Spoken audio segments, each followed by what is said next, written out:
We can work on those starting. We'll do some of it today, of course. We'll continue with part 1 and then we'll maybe start, or at least introduce part 2. We'll see. But anyway, anyone else have any news? Anything good or bad or just normal life? Tomiko, how are you doing today? Fine. Thank Yeah? you. How was your weekend? My next door's neighbor's wife. Next door's neighbor's wife. Died last Tuesday. How old? Like older or younger? Older than I. Okay. 65. Okay. Was it unexpected? Opposite. Opposite. Okay. Okay. Younger. Younger. Was it young? I mean, what can I say? Was it unexpected? Was it kind of an accident or long? Suddenly. Right. She drive me. Drive his her husband off to the station. Yeah. Okay. Give a drive. Yeah. After enter the house and she locked the house every. Yeah. But no one noticed. Okay. Yeah. And in the evening, many people. Mm. So and husband came back home. Yeah. And her daughter lived near her house. Yeah. So she opened the door and found Hurt the body. Yeah. Was it a heart attack or aneurysm or? That's so sad. The policeman Yeah. asked many questions. Yeah. My husband and near the house. So was the death suspicious? Yeah. Maybe murder or? No. No. Okay. I'm just wondering, like, why are they asking you questions? That's suspicious, but Okay. Well, that's really, really strange. So any other deaths? I hope not. The group has a story to tell. I hope not. All right. Well, that's shocking. But so we have good news and we have bad news, I guess. All right. Well, anyway, today I want to start with kind of a topic in the textbook that we had been using before a little bit. And today the topic is going to be on architecture. So I want to start with architecture. We'll work on this for the first hour, and then second hour we'll continue with our main textbook, and then for the third hour we'll continue with the documentary. So, all right, let me show you a few different buildings, and see if you have I don't know, what's your kind of general impression? For the first building, what do you think about this building? Do you like it? Do you dislike it? Is it something that you would be interested in kind of having in your neighborhood or something? Yoshimi, what do you think about this building? Yeah, that is very different from other buildings, usual buildings. Yeah. But I'm afraid that some of the floor doesn't have enough sun. Oh, okay. Okay. So maybe tucked away or something, Yeah. maybe it takes some of the shade. Yes, interesting. Alright, let's try another one. Oh. Very classic, kind of, Greek or something architecture. And a lot of buildings in America and Europe, they have this kind of classic architecture. And also in Tokyo, I've seen a few like banks or different buildings that use the columns and so on. Do you like this kind of architecture, the very older, classic architecture? So yeah, something about it is kind of interesting. What about this? Now this is a concept. They haven't built this yet, but it's a possibility for the future. What do you think about this kind of design? What do you think? Anyone? Kenji, what do you think? Do you like it or dislike it? Like if this was maybe an office building or a university or something, What's your impression? Do you like or dislike? No, I don't like. Don't like it, okay. Yeah, it's difficult to live in. Alright, so maybe like the function is maybe difficult. Alright, let's try... Alright, what about this one? Anyone like this one? This is a house. It's designed by a Japanese artist and architect. His name is Ai Weiwei. Recently, he's been in the news a lot because the Chinese government kind of arrested him and put him in prison for a while. But this is one of his designs. He also designed, or he helped to design, the Olympic bird's nest in the Beijing Olympics. It's the same designer. Chiyoko, what do you think? Would you like to live in this as a house? Is it attractive? I don't want to. No, okay. It's a I feel very cool and a little cool. Okay, so like the glass, the concrete, it feels a bit too cold or something. So you want more wood? I want more warmer. Okay, so a warmer feeling kind of thing. Alright, so I've got a few more. This is a library. Maybe Russian? Maybe... Alright, what about this one? This is going to be the architect we're focusing on, the next few pictures. Any of you recognize this? So this is the Guggenheim, one of the Guggenheim museums, by an architect named Frank Gehry. This is not his actually, this is another famous French architect. His name is Piano Renzo, or Renzo Piano.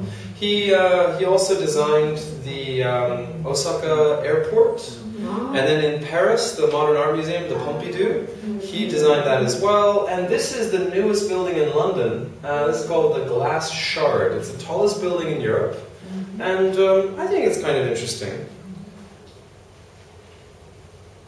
Very colorful, very bright.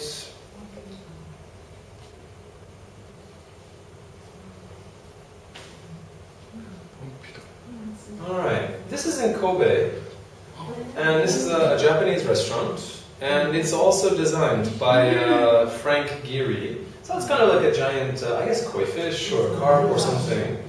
Here's the different angle on the same building before. An office building, a house, I believe this is a house.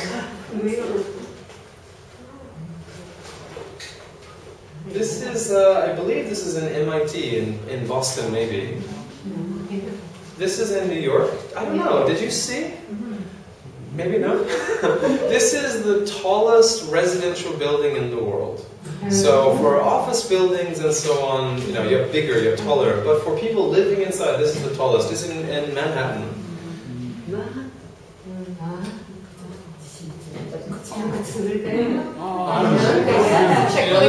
Yeah, okay, so this is in Prague. This is called maybe the Dancing Building or Dancing House. Yeah, this is one of his most famous. He designed it and built it in 1996. I quite like it for some reason. I can't explain why, but I like it quite a bit. Okay. Alright, so the last maybe 10 pictures or so are his one designer. His name is Frank Gehry. You like? You dislike? What do you feel? What do you think about these designs? Maybe good? Maybe bad? Would you like to work in an office like this? Yeah, maybe. Tomiko-san said, so everyone doesn't know when the part of the building gets broken. So it looks unsafe. It looks like maybe collapse. Because the shape of the building is not normal. So. Definitely not normal, yeah. But I guess the idea is that it can look out of balance, but still have strength, still have integrity. Possibly, you hope so. So anyway, let's take a look at a few different types of designs, and then we're going to listen to a little bit longer of a lecture after a little bit. So let's see, can we send these 3 back? Well, actually 4. We can send 4 back. Can you send 1 more to our observer? Okay, so we have 3 pictures on this worksheet. We have Frank Gehry's dancing house, and then we have the Daigoji in Japan. The Daigoji, where is that? Is that in Kyoto, somewhere? And then the Maracanã in Brazil. Maracanã is a very, very famous stadium, and I think we did a lecture in this class maybe about a year ago talking about the Maracanã. Now, the first part of this worksheet, it says, picture a building that you have stopped to admire. You just stop to look at it, it's interesting. What attracted you to it? The shape, the windows, the colors, something about its architecture, no doubt. Architecture or design draws on many fields, art, engineering, mathematics, even philosophy and politics. Each comes into play, or each is used as the architect designs a building. Long ago, the Roman architect Vitruvius said a building must be strong, functional, and beautiful. These 3 principles of good architecture still guide us today. Now, strong is pretty easy to understand. If there's bad weather, or high winds, or an earthquake, the building should remain standing. Functional. Functional means the design of the building fits what you use the building for. If you want to use Athénée Français as a hospital, maybe it's not such a good design. But for a house, possibly a house? If you change and take out some walls and make larger living areas, maybe not so bad for a house. And for a school, the way it's designed, it suits it pretty well. But if you kind of have a design like, I don't know, like maybe the earlier, really strange concept design, like maybe this one. If you have a really unusual, strange building like this, being used as an office building or as a university, maybe it doesn't fit the function properly. So you always have to have it strong, functional, and beautiful. Architecture should be beautiful. This was his idea. This was the philosopher's idea. What do you think about Athénée Français? Is it a beautiful building? Is it a beautiful design? Unique, yeah, unique design. And a special design, maybe. And I know that the architect of this building is quite famous in Japan. A student of mine yesterday said that pretty much every architecture student in Japan studies this architect's designs. So it's a very well-known, very famous architect. But it's a bit odd. And also, I don't think the architect designed this section. So the section we're in now, with the kind of the silver wavy, I don't think he designed that. This was added about 15, 20 years ago. The original building is much older, maybe 50 years, 60 years old, like the pink part of the building. So I don't know if that pink and that silver mixes together well, but it is unique, for sure. Alright, the first part with your partners, I'd like you to look at these 4 questions. First one, what aspects of the building's design do you like or dislike? So the 3 buildings on the top. So his building in Prague, the Japanese building, and then in Brazil. What do you like? What do you dislike? What do you think the building is used for? Is it a house? Is it religious? Is it an office building? What is it used, like a shop? Is it for a store? What do they use it for? What features make it seem strong enough to last a long time? So if you're looking at this building, and you think, probably this building will stand for 40 years, 50 years. What gives you that impression? What makes you feel like this is probably a well-built building? And then finally, what are some of your favorite buildings and why? So just imagine in Tokyo or around the world where you've traveled, what buildings do you especially like and why? Why do you like them? Last week we took a look at least 3 buildings. We looked at, what was it, Kiyomizu, and then also we saw the St. Peter's Cathedral, and then the Blue Mosque in Istanbul. I especially like the Blue Mosque. I really like that architecture a lot. So, but for you, what buildings do you like, either in Tokyo or that you've seen around the world? And then just explain to your partners just a little bit. Okay, so please begin. Let's work on this for maybe 5 minutes or 10 minutes, and then we'll focus on the vocabulary section after that.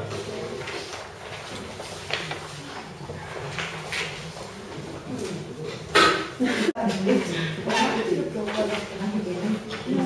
Okay,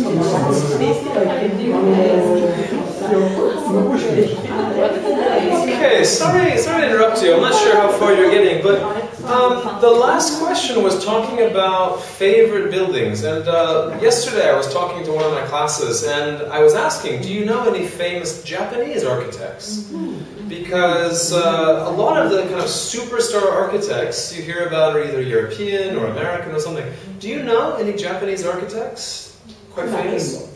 Yeah? What kind of buildings? Quite famous? Yeah, quite famous. Okay. Any others? Any other examples? Okay, yeah, I've heard that name. Would there be a person considered the top? Can you think of any people that you would consider like the top architects? Like the best?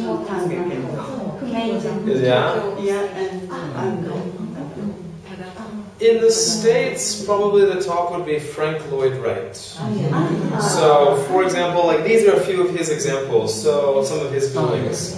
But just about every major architect believes that in the history of architecture in America, he's considered the top. Especially this one.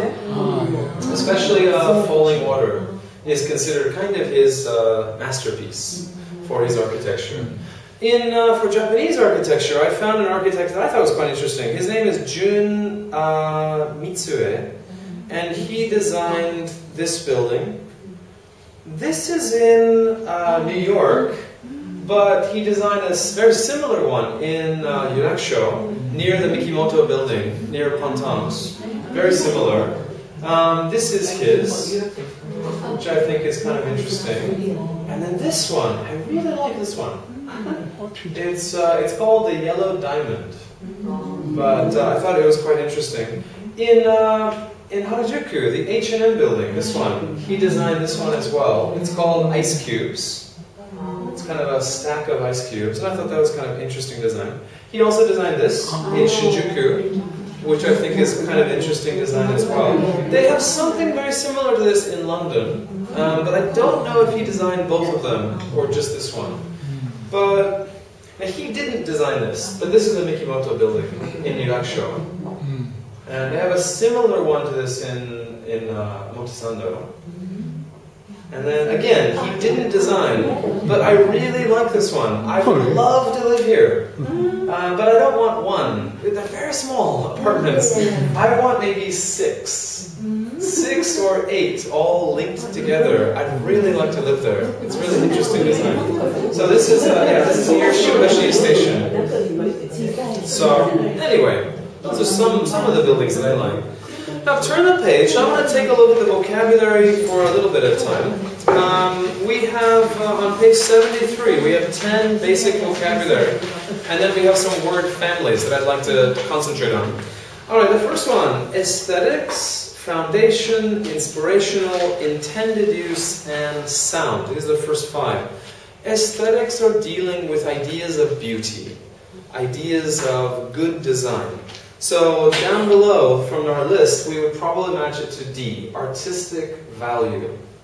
This could be the aesthetics of a building, the aesthetics of an artwork, the aesthetics of sculpture. It just means the idea of beauty. So number 1, aesthetics, would match with D, artistic value. Number 2, foundation. A foundation literally can mean the bottom part of the building, the strongest kind of part of the building. But it can also be used kind of as a metaphor. So you say the foundation of a good education is reading and writing. Or the foundation of science is mathematics. It kind of means the origin, the starting point, the beginning. So this would match with B, the basis or the ideas that support something. So the foundation. Number 3, the architect Frank Gehry is inspirational. He pushes other architects to explore new ideas.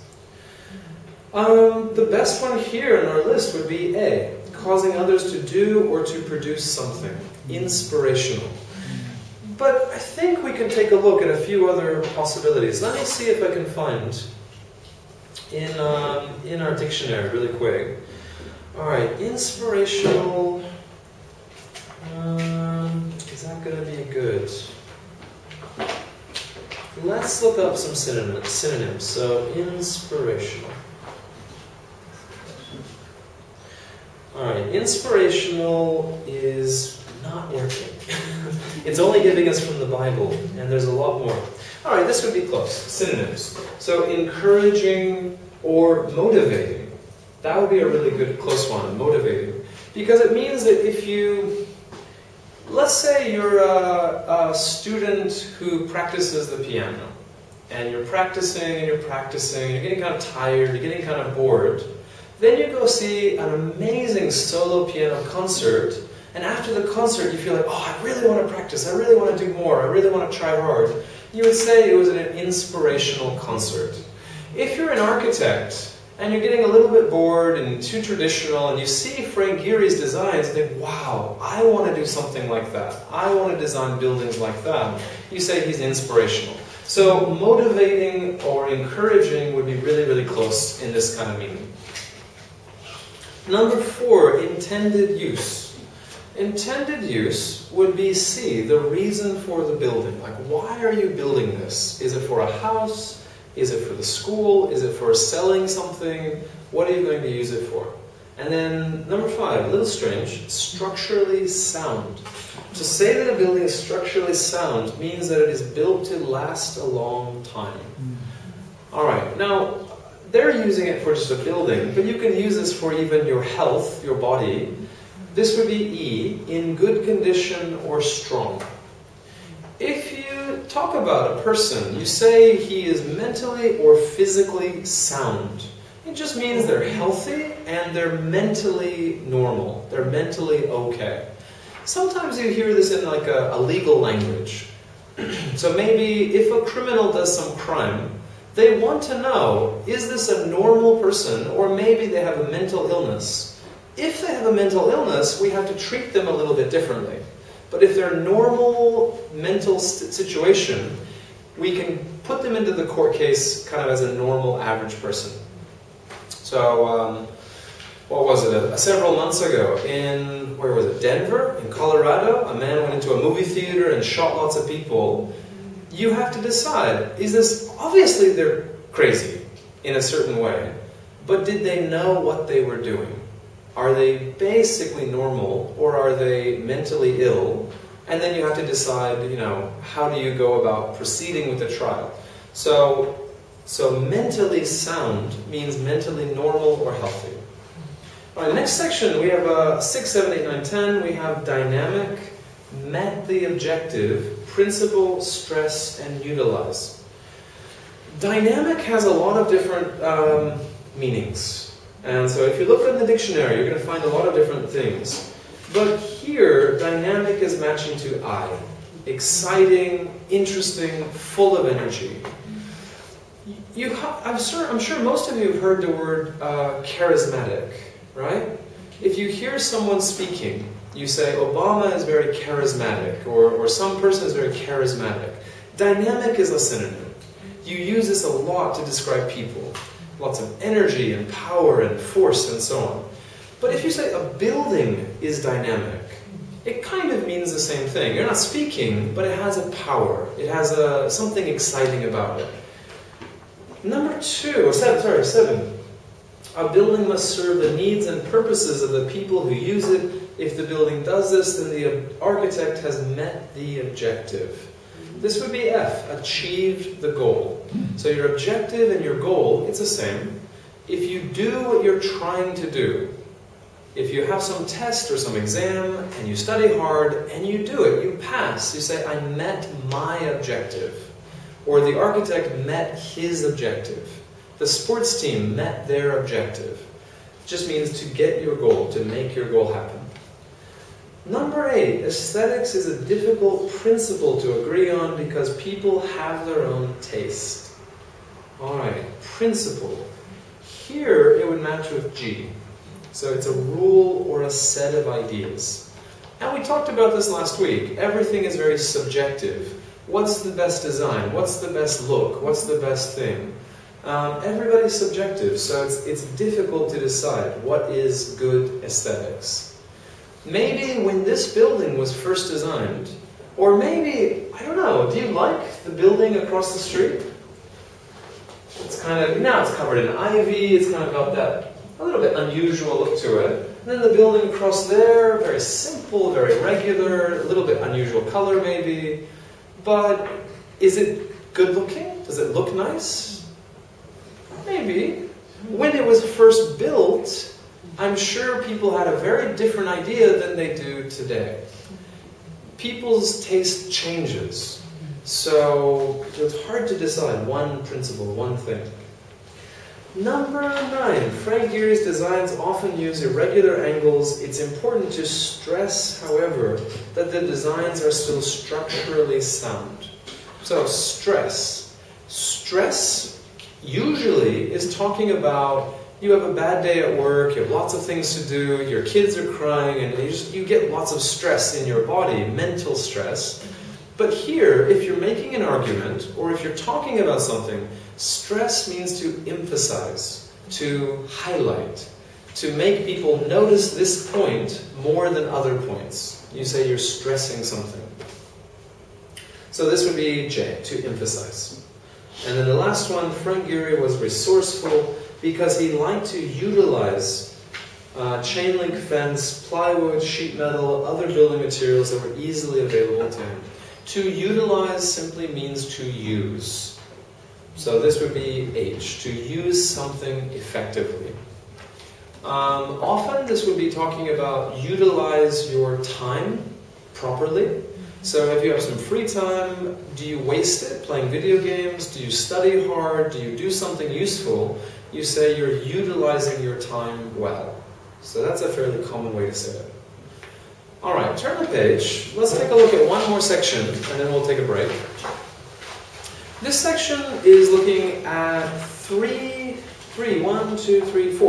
different word families. So we have aesthetic, aesthetically, aesthetics. So which word would fit best in each of these sentences? Let's do the first one together and then the next I'd like you to try with your partners. Now, number 1, one of the basic principles of architecture is to consider the, what do you think? Aesthetics of a building. For example, the materials, the lighting, the shape. One aesthetic consideration of a structure's design is shape, the shape of the Arc de Triomphe in Paris, for example, very strong and commanding. It's difficult to design a structure that is aesthetically pleasing to everybody, to everyone. So we have these words being used as a noun, as an adjective, and then as an adverb. Alright, now next one we have distinct and distinguish. And then innovation, innovative, innovator. Innovator is a person. And then sculptor, person. Sculpture, object. So with your group, see if you can fill in. So 3 to 9, and then we'll quickly check.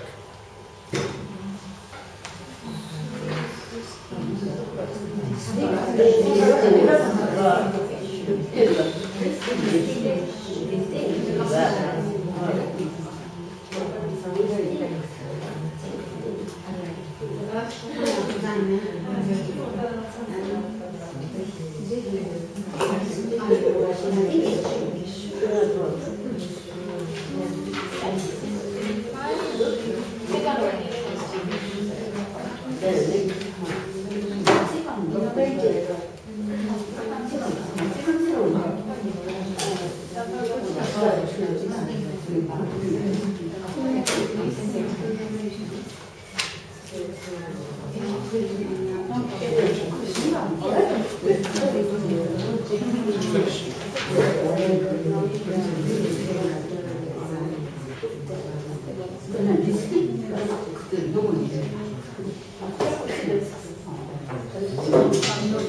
have a good day. Bye. Okay,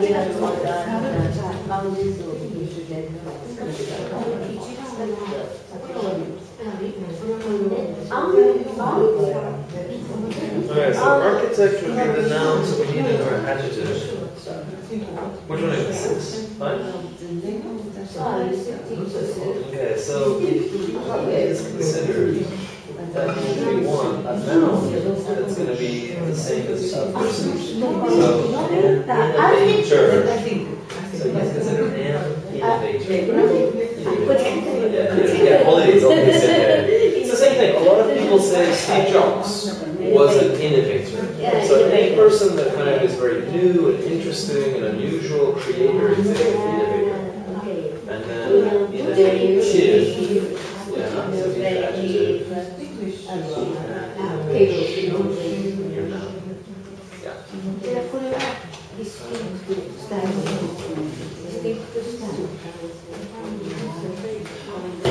Okay, so let's check, and then we'll take a quick break, and we'll do listening when we get back. All right, number 2 should be, or number 3, I guess. So Frank Gehry has a distinct style.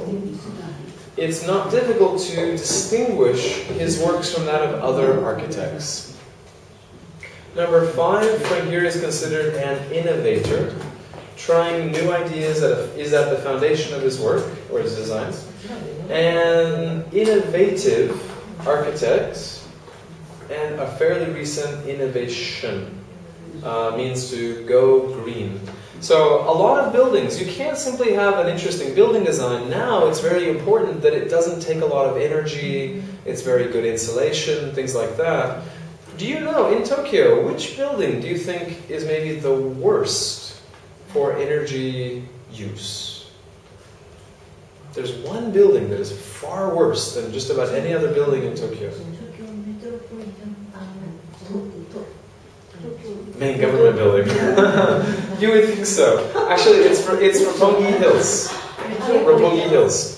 Roppongi Hills uses more energy than any other building in Tokyo at the moment. But number two highest is a little bit strange. It's actually Tokyo University, engineering building number 5. Because they have a number of supercomputers, and supercomputers take lots of power. So it's the number 2 use. But yeah, so a lot of modern architects, they have to also consider green technology. Alright, finally the last one, the fish dance is a restaurant in Kobe, Japan. It looks like a gigantic sculpture of a fish, and I can't remember the sculptor, but I like how she experimented with shapes. Sculptor. Okay, so anyway, let's take a break, and then when we come back, I want to do a listening, and we'll at least do the listen for main ideas on page 76. So I'd like to do it at least one time. Let's take a break. So I don't know if you like that building or not. The last kind of facts they were talking about was that the pricing. So they said for a basic studio apartment, that would be around maybe 25 man. Up to, if you're on the very top, the penthouses, they said up to tens of thousands. So maybe $20,000, $30,000. But, I mean, in my neighborhood, here in Tokyo, there are a few fairly high, maybe 40, 50 floors. And at the top, I saw like advertising for pricing. And it was something like 300 man, 400 man for like a month rent. And I thought, shock. I couldn't believe that kind of pricing. Like, why would you rent? Why not just buy your house somewhere? But I guess some people really like that really high view, or they like, well, they just have the money, I guess, so they want to use it. Anyway, crazy. So what I want to do today is just I want to listen to the lecture one time, see if we can answer 6 questions. So on page 76 we have 4 questions, and then on page 77 we have 2 more. So I'd like to just focus on this today, and then next time we can check the last section. Number 1, how is architecture both a science and an art? How is it explained? Number 2, why does the speaker mention Vitruvius? 3, what aspect of Gehry's work does the lecture mainly focus on? Why does Gehry use bright, bold colors? And I guess the pictures that I was showing, you don't really see so much of this color. You see mostly just the metal and so on. But maybe, maybe an example, is this bright, bold? I guess kind of bright and bold. So most of the examples I was showing you don't have so many bright colors, but something like that, I guess. But why does he use these colors? Nice colors. Number 5. Why did Giri develop his dynamic style? And what is the main reason the speaker likes Giri? So why does he like him? So just A, B, or C, and then work with your partner. Make sure you check your answers with them. So let's try. First time. Unit 8, Architecture, Frank Gehry, pages 76 and 77. Listen for main ideas and listen for details. Okay, today we're going to talk about Frank Gehry, one of my favorite architects. If you've seen any of the buildings he's designed, like the Dancing House in Prague, you'll know why. It's a wonderful, colorful building near the river. Many tourists go to see it. But today, we'll consider Frank Gehry's work not as tourists, but as architects. It's understood that architecture is both the science and the art of designing buildings. We use science to make sure that the building is strong, and we use art because we want the building to be beautiful. In other words, we think about the aesthetics or artistic value of the building. Now here I want to mention Vitruvius, the Roman architect who lived in the 1st century BCE. He said that a building must have 3 fundamental characteristics. 1, meet its intended use. 2, be sound, which means strong. And 3, be beautiful. He wrote these ideas 2,000 years ago, and they're still the foundation of architecture today. Let's go over these 3 characteristics in depth.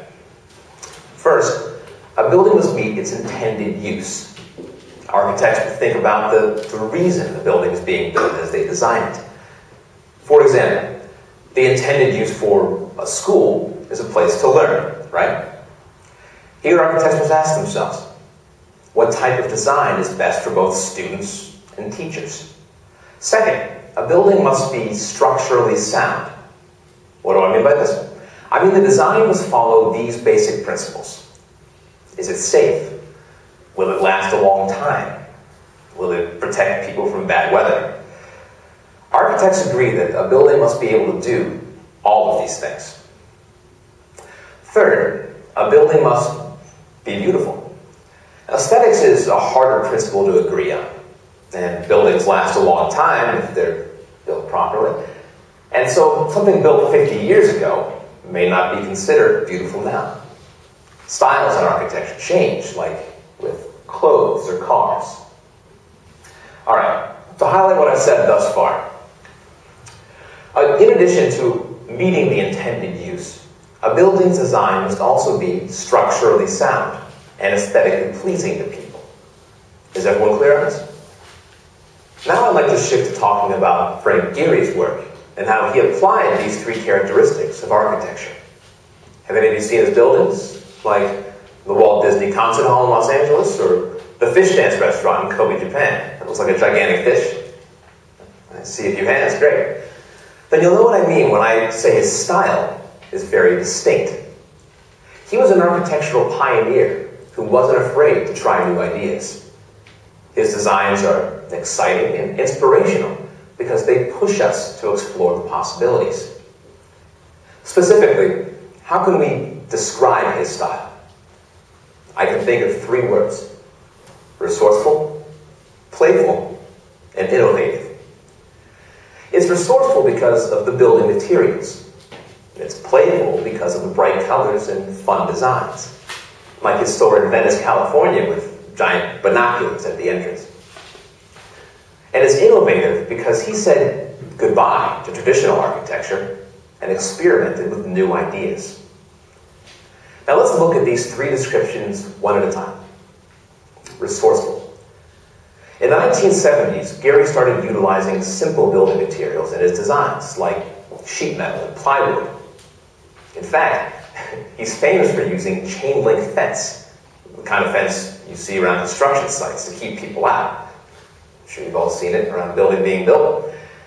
Since he knew the fencing would always be there, he decided to use it in his designs. For example, he designed a mall in California with a huge wall, 6 stories high, covered in chain link fence. He went on to use other materials, of course, but started there. Playful. His designs use bright, bold colors like yellow, orange, blue, and gold. Examples include the EMP Museum in Seattle and the DG Bank building in Germany. And finally, innovative. Many of his buildings don't have straight walls. He uses irregular angles and shapes. A great example of this is the Vitra Design Museum in Germany. That's V-I-T-R-A. The building looks like it could fall down, to be honest. But of course it won't, because Gehry designed it to be structurally sound. So how did Gehry develop his dynamic style? Up until the early 1970s, he did traditional architecture. However, he didn't feel it allowed him to be creative enough. He began experimenting with his design ideas by working on houses, including his own house in Santa Monica, California, which he worked on from 1977 to 1978. Many neighbors didn't like the design of his house, but Gehry did. Now we ask, why did he develop this distinct style? He once said that he thinks like an artist. For him, a building is like a big sculpture or a big work of art. He pushes the limits of what is structurally possible from an engineering standpoint in order to create beautiful buildings. But I want to stress, he's also said that he always keeps in mind that a building is a sculpture that people interact with. If the building doesn't please them as a work of art and meet the intended use, he's failed in his objective. In closing, I want to say that Frank Gehry is a noteworthy architect because his work challenges me and other architects to consider how to use simple materials while designing strong, beautiful, and purposeful structures. Now go build something. Okay, so with your partners, with your group, I'd like you to first check as many of these answers as you can. Just go through it, make sure you're reading, each of the 3 choices, and then decide which choice fits best from what your notes say, from what you remember, things like that.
Yes. Alright, so the first one is science and art. So the buildings also nice from the outside and the inside. Outside and inside, maybe that's art, but that doesn't talk about science. So probably A doesn't match. Buildings must be strong and beautiful. So I guess strong could mean science or math, and beautiful could be art. Buildings must be technical, so bad weather, that talks about science, doesn't talk about art. So it has to be, must be. Alright, why does the speaker mention Vitruvius? So he said Vitruvius had 3 principles of good architecture. So it has to be strong, it has to be have a good use, and it needs to be beautiful. And then it said that Gehry does the same thing. He he makes sure it always fits these three same principles. So A, architects change. Fit. He's saying actually it's the same. And then B, to show here would be based on principles from long ago, that's possible. To show the styles change. No, so yeah, B would be your best answer. Alright, 3. What's this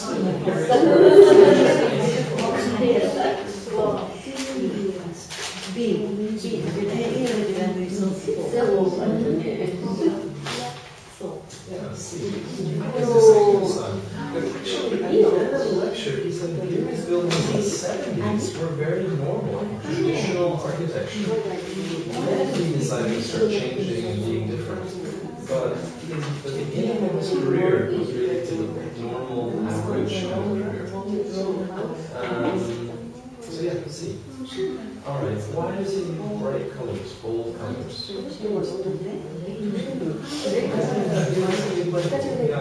kind of fun. Okay, why do you develop that kind of style? C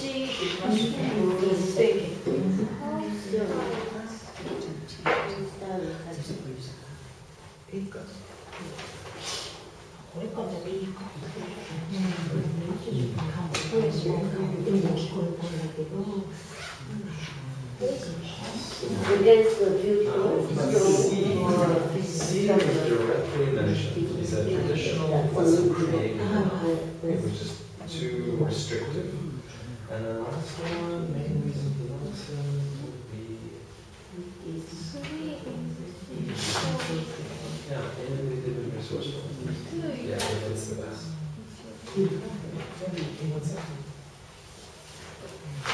Okay, so I know you've only had a chance to listen one time, so it's a little bit difficult to get everything, very, confidently. But the first one should be B. Number 1 should be B, strong and beautiful. Number 2, also B, to show that 2,000 years ago and today the principles are still basically the same. 3, C, his distinctive style. 4, A, he wants to be playful. 5, C, traditional architecture didn't allow him to be creative enough. And then number 6, B, innovative and resourceful. It mentioned in the article that he started his career as basically a traditional, normal architect. Then he changed. And maybe his first building that was really unusual was his house in California. And it said in the lecture, like this, or maybe like this type of architecture. That's very unusual, very strange. This is in Berlin. Very strange. But the house is not so bad. It's not so different.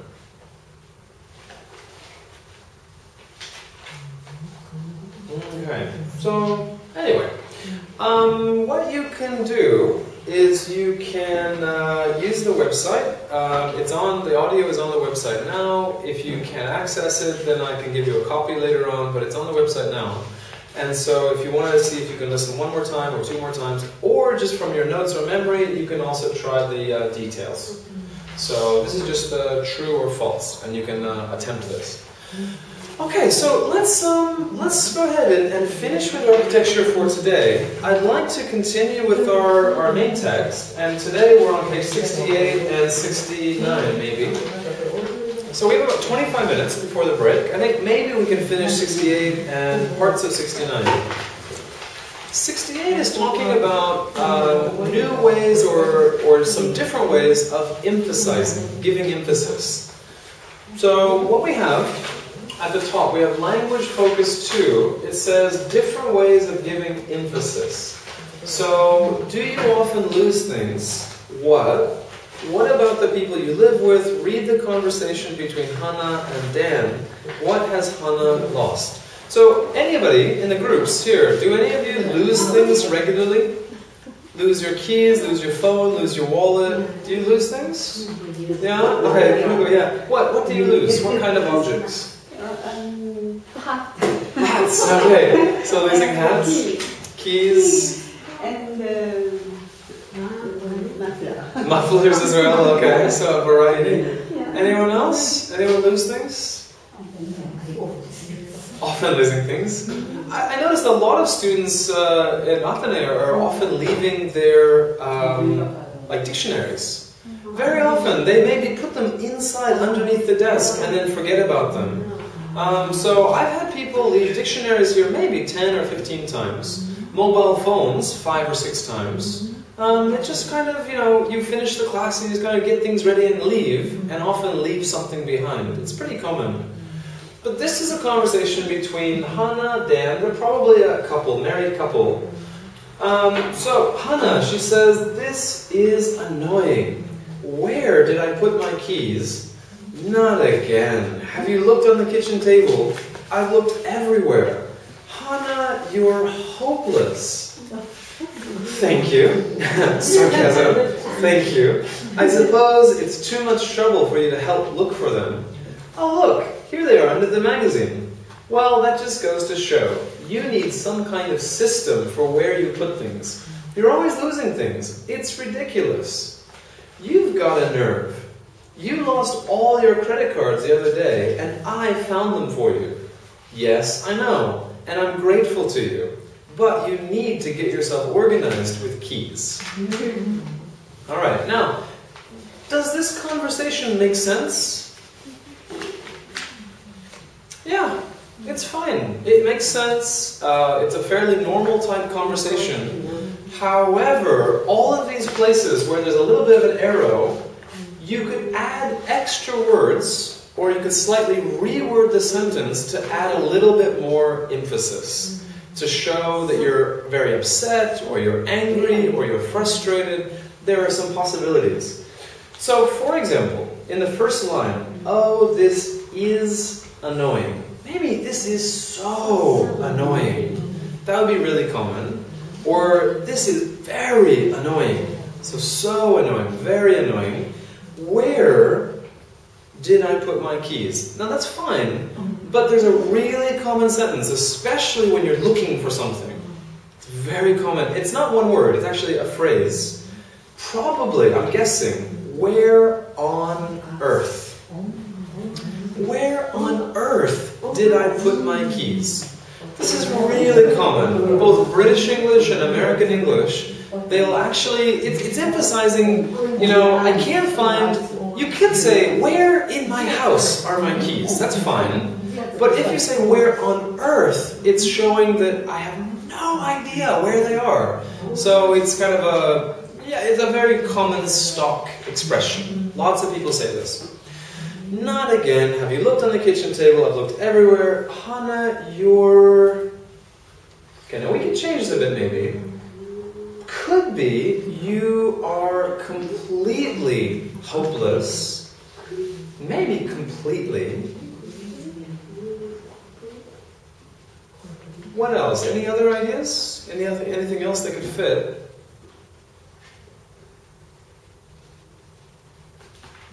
You're 100% hopeless? You're mostly hopeless? I'm not sure. Probably completely. Probably completely. So let's listen, and then as you're listening, see if you can write in some of the words they're using for emphasis, and then we'll check really quickly all together afterwards. So this is what, 6.3. Alright, so short conversation. Let's listen.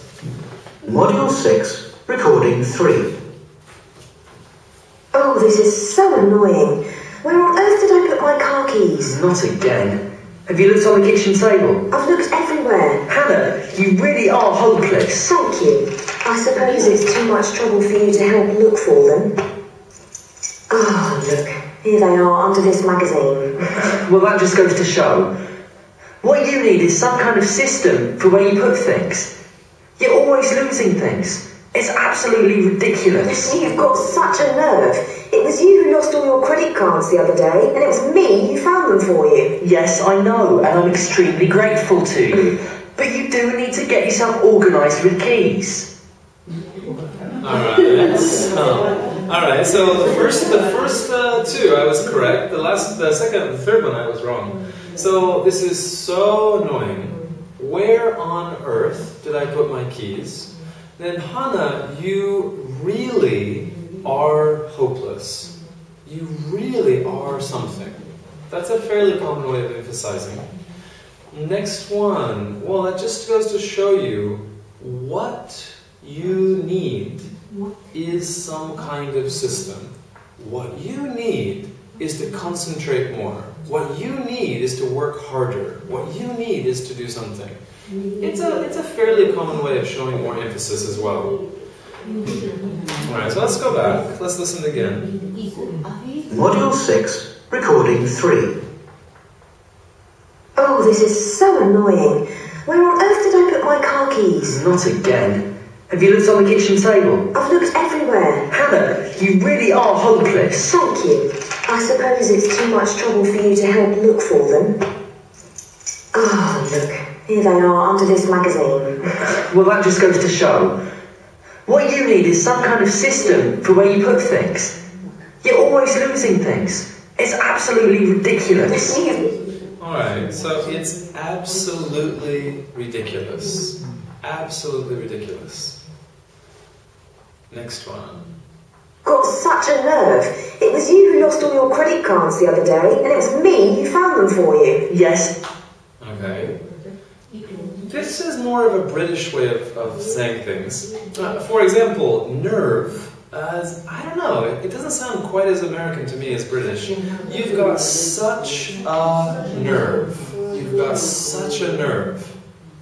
It kind of means like, it kind of means that if someone is criticizing you, but they do the same thing, it kind of means you have no right to criticize me. You lose things too. Why are you getting angry with me? She's saying you have a nerve, you have a gall, you have kind of, you're stepping too far in doing this criticism. So you've got such a nerve. Now this is how she separates it.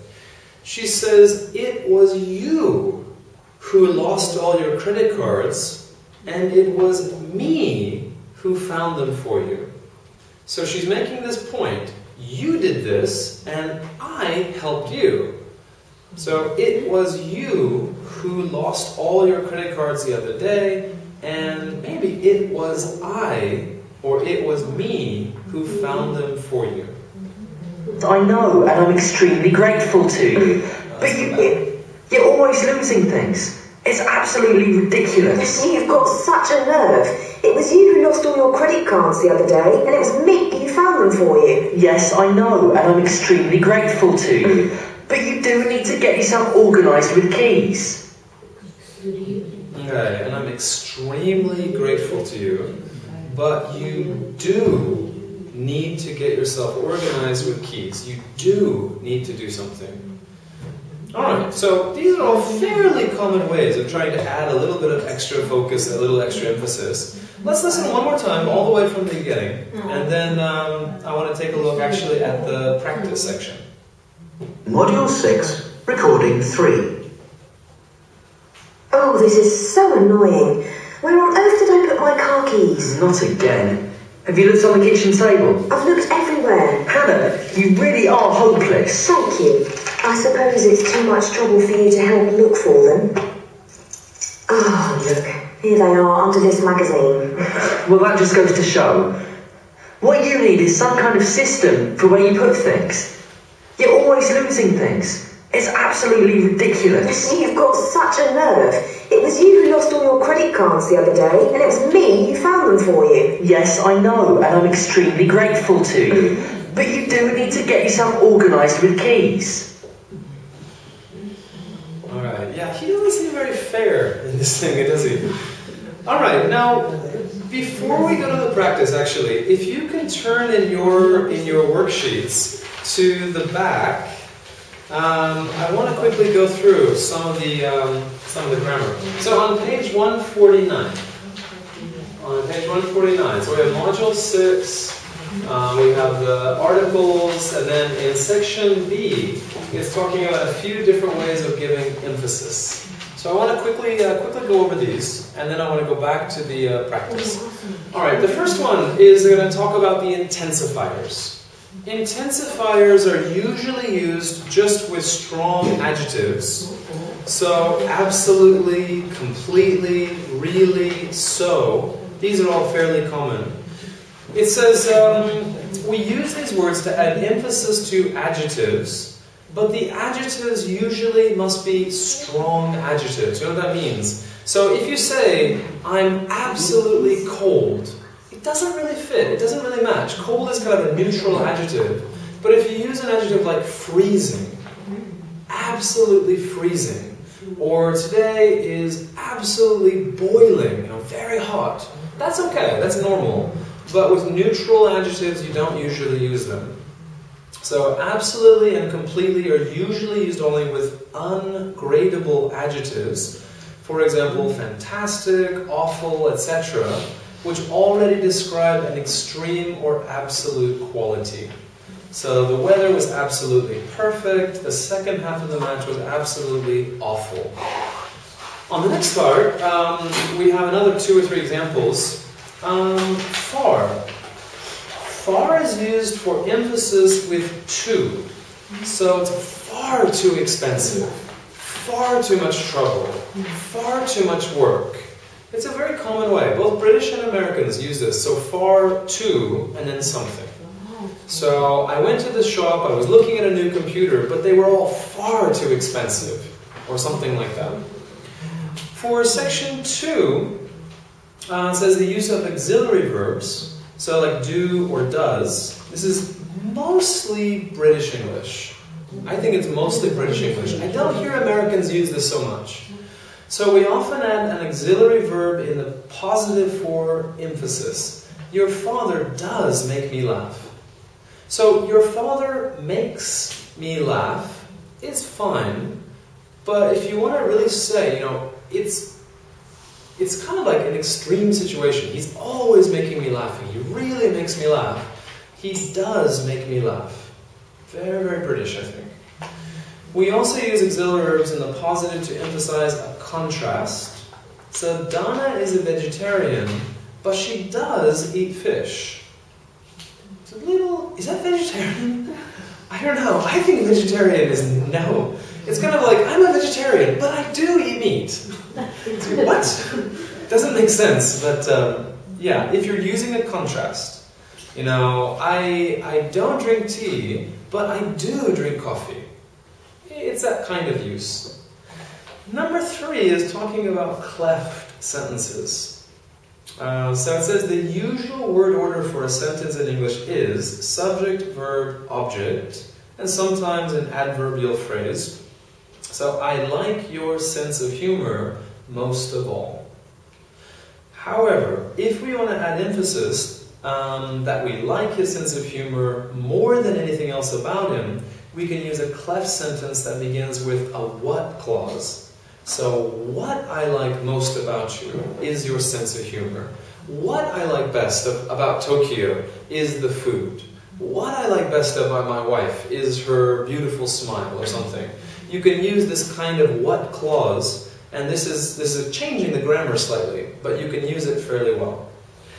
A little bit below that, it says similarly, if we want to emphasize a particular person more than anyone else, we use a cleft sentence with it and be plus who. So both my children like fashion, but it's my son who spends most of his money on clothes. So in the kind of listening we did, you know, it was you who lost your credit cards. It was me who found them. It's using this kind of pattern, this kind of sentence. And then number 4, emphatic questions. Informally, we use the phrase on earth after a WH question. Now, where on earth is mostly looking about or thinking about location. Where on earth are my keys? Where on earth is Shibuya Station? Where on earth is this on a map? But you can also say, what on earth? Which just means you're really surprised and kind of shocked about something you see. So, what on earth are you cooking? It smells terrible. What on earth are you wearing? Where did you buy that? You know, that kind of thing. It just adds an extra emphasis. Sometimes people even add an extra word, where in heaven or earth did you find that? So it kind of makes it even bigger, like the whole universe. So you can make it bigger if you want to. But where on earth, very common, British, American, both use it a lot. And then finally, so and such. They're very similar, but a little bit different. So is used before adjectives to intensify them. So hungry, so lucky, so expensive, so beautiful. Such is used before an adjective plus a noun. We're having such beautiful weather. She is such a wonderful woman. This is such a difficult grammar exercise. So such is used between that combination, the adjective and noun. A and N are used after such, so it was such a long journey. Such a pleasant afternoon. Such a good movie. So that's often used. And then finally, notice that much and many plus a noun, we can also use so. We've had so many problems. So much fun. This last week I've had so much time spent on washing or something. So, alright. So, we've talked about so quite a bit. So let's go back to the exercises. So go back onto page 68, and I want to focus on the practice. The practice section, we have A section, B section, and your job, your task is to try to match them together. For example, number one, or A, so I'm exhausted. Let's stay in and rent a video. That would probably match to number 7 down below. Oh, you're so boring. Sorry, you're boring these days. I want to go out. Alright, now, okay, task 1 is simply to try to match them and then try to make the sentences more emphatic. So, I'm so exhausted. I'm completely exhausted. I'm absolutely exhausted. Let's stay in and rent a video. Oh, you're so boring these days. I want to go out. So probably so boring, absolutely exhausted would make the sentences stronger. Let's try one more. I like living here, or maybe I really like living here because it's so near the center of town. What else? Maybe 8. That's true, but it gets so noisy at night. Or it gets really noisy at night. Something like that. So with your groups, see if you can match the sentences and then decide what kind of intensifiers or what kind of emphasizers you should use and where do you place them, where do you put them. And then we'll listen to an example conversation after we do that. So see how many you can match together. Of course, brings warfare and life if she chose so choose.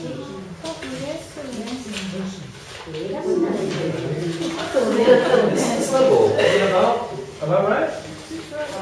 Maybe. Have you taken classes from Australia before? Yeah? Which classes or English classes? Which classes is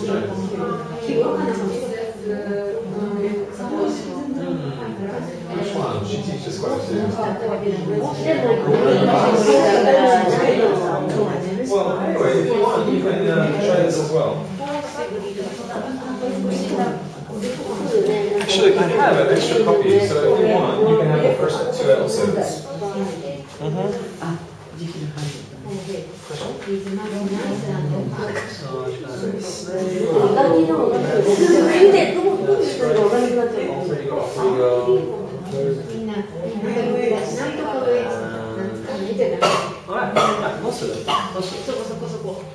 Alright, let's listen one more time and then check. Let's listen one more time. This is the lioness goddess Sekhmet, and she is sort of the scarier side of cat divinities. And she's supposed to be powerful, she protects women, and she of course brings warfare and plague if she so chooses. And she's got a Uranus snake on her forehead, so that could kill. Yes, that would sort of be a don't mess with me kind of thing. And right now she's wearing this nice sheath dress and sitting down and being beautiful, but of course implicit in it is because she is a lioness, she can strike out and kill. And does she have an alter ego? Yes, her alter ego is much nicer and calmer, sort of the cat goddess in a tamer way, and that's Bastet. Okay. Okay, so let's go ahead and check. Number 1, lioness. Number 2 should be scarier. So scarier. Number 3 should be of course. So of course. Number 4 was snake. Number 5 was kill. 6 was mess. Don't mess with me. Don't bother me. Don't do something bad to me or I'll attack you. Don't mess with me. Next one was beautiful. Next one was lioness again. Next one, she can strike out. So strike out, meaning attack you. Does she have an alter ego? Yes, her alter ego is much nicer and calmer, sort of the cat goddess in a tamer way. So tamer. A tamer way. So do you understand tame? I don't know if it was in the vocabulary. Did we look at tame? Tame, basically this means calm, not wild, not aggressive. You'd say tame. So if the main goddess is very wild, aggressive, strong, this would be a tamer alter ego. So tame would be having lost native wildness or shyness. Or 3, domesticated. You say a tame cat. So a lion or a tiger is a wild cat. Domestic cat, you would say a tame cat. So the vocabulary would be tamer, which would just be your comparative. So tamer. So the main goddess is very crazy, very aggressive, but her alter ego is tamer, is more gentle, kinder, and so on. So alter ego, tamer. Okay, so I'd like you to go ahead and use the DVDs as best you can. See if you can finish up episode 1 and then continue with episode 2. And yeah, she runs off to Japan pretty quickly. So, and the Japanese section is a little bit strange. But anyway, hopefully you enjoy it. Alright, well anyway, thank you very much. I hope you have a really nice week. Do any of you have any plans or anything going on this weekend? Nothing special? Okay, so part-time job.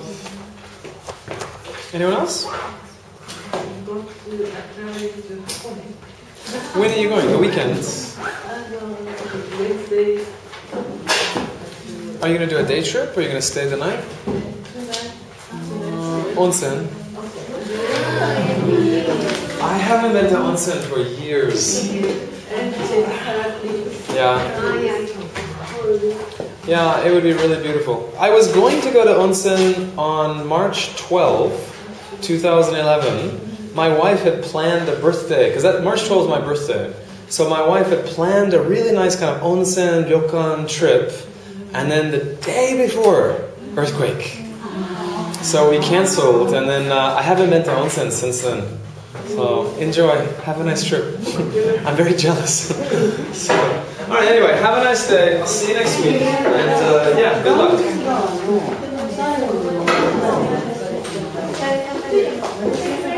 Bye.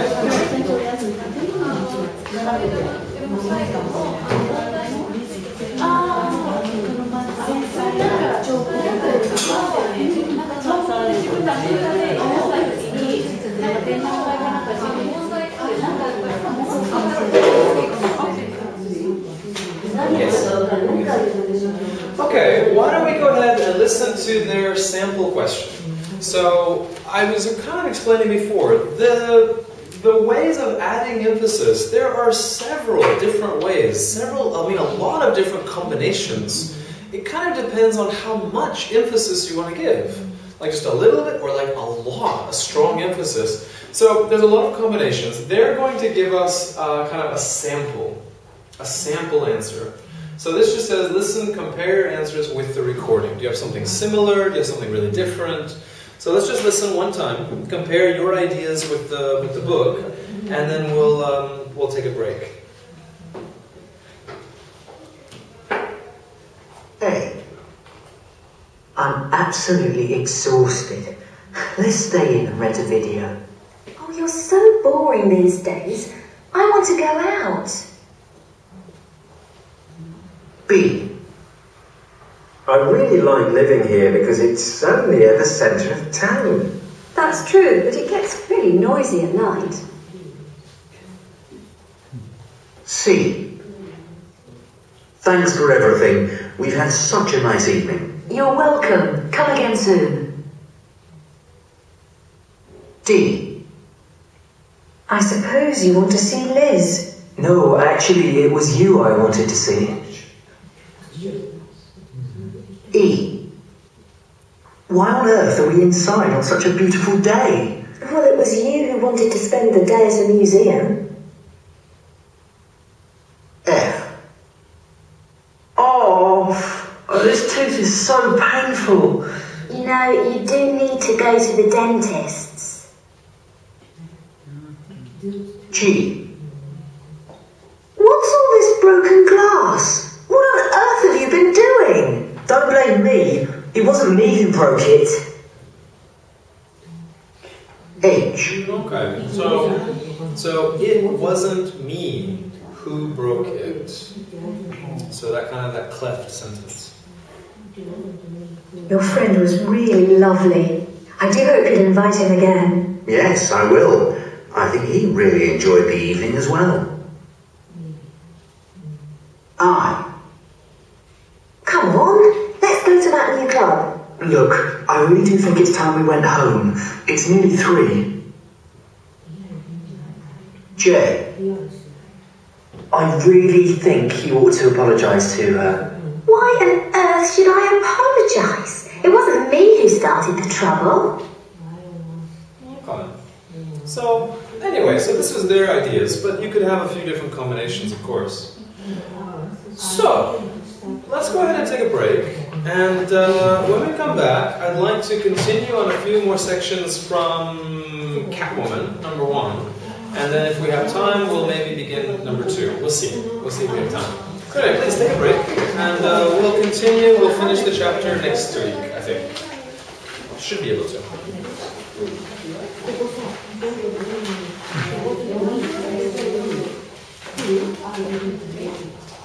Hello.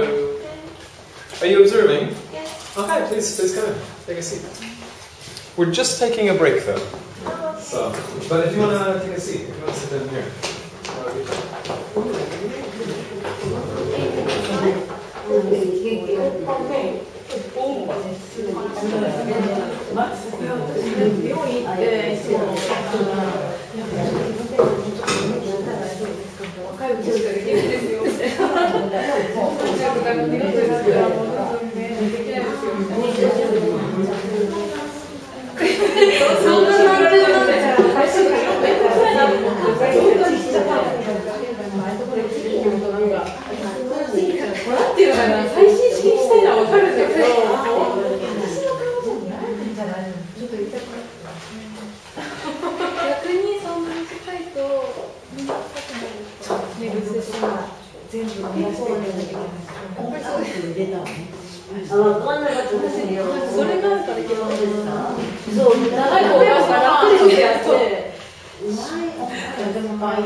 でもなんか何も普通にプールにするとかっこいい感じの。すっ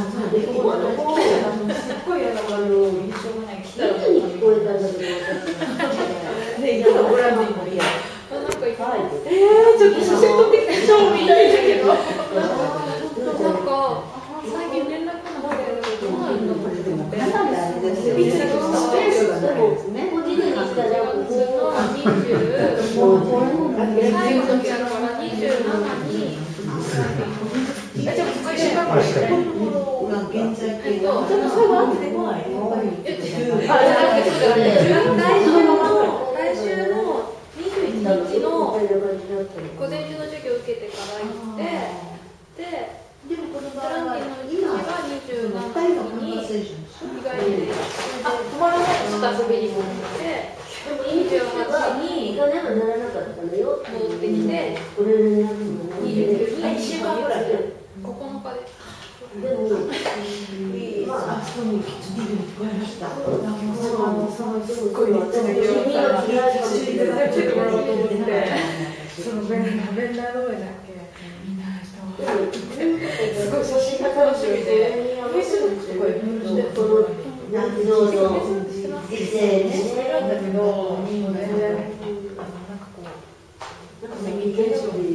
絶対撮らなきゃいけないけど、アドレス知らない人のみたいな。全然、一回じゃないけど、いや、その人が前の方で、修正も載せてるから。あっちゃんもね、なんか、出ましたよね。ロードがあるんで。そうなんですね。コールだっていうことにすごい感謝があったから、言われない。初めてじゃないでしょ。そうですね。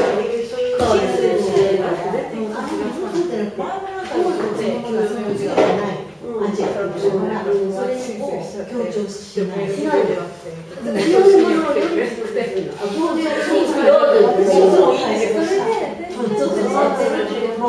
連絡取り合ったってことでもないから。例えばヘブレットって連絡取り合ったらなかったんだけど、前にもう一つヘブレットは絶対言わないっていうの向こうがアクセプトして、ヘブレットのやつがもうちょっとそれを使う。アクセントにブリリアントっていうのはいいのね。そう、ブリリアントっていうのは強い味っていうから、だからそういうのを使う。コンプリートにグーとか言わないんだ。コンプリートにバーとか。もうひどいやつ、コンプリートにオフルとか、コンプリートにオフルとか、そういうのを言うんだ。そういうことか。メモしてるけど、間違いかもしれない。いや、そうなんですよ。だからそういう表明の形容詞にはそういうふうに使うけど、そう、平坦な。それがコンプリートにグーなんて言わない。パーフェクトとか言ったら、それにパーフェクトとかって言うけど、気が緩むから。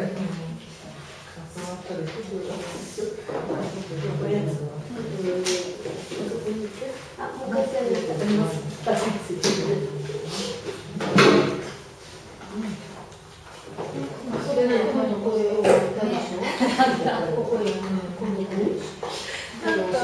んかちょっと重そう。まだまだこれからだっていう。リコさんの私、なんだか思わずにちょっと一個見ちゃった。本当ですよね。すっごい密着でしたよね。見た？ちょっとだけ。でもこれからの人たちでも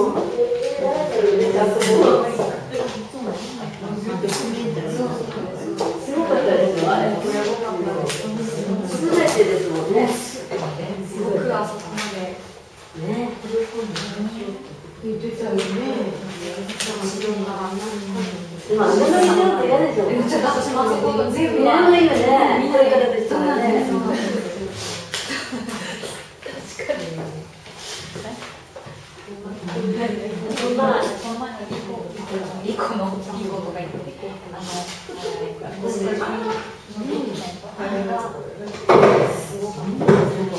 意味がわからないところに、なんか電車とかで、なんかその、そういう話をしてるとき、なんでお金にしたの？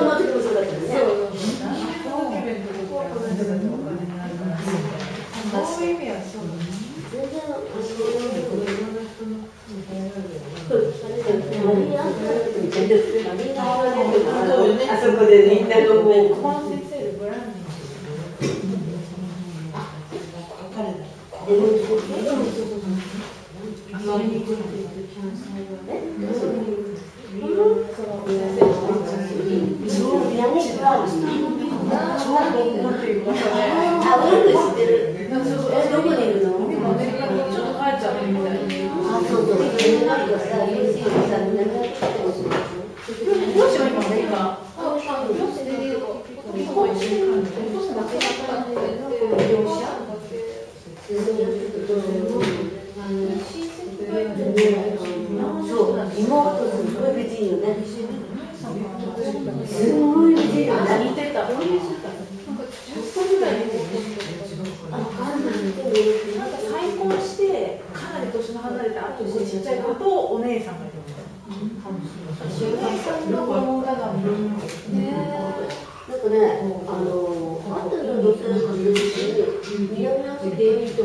So last time, I apologize deeply, profusely. Last time, I wasn't completely prepared, and I didn't have the DVDs for you. So we watched it last week. We watched the episode just one time, and so today I think we need to finish up episode 1, and then we'll start episode 2.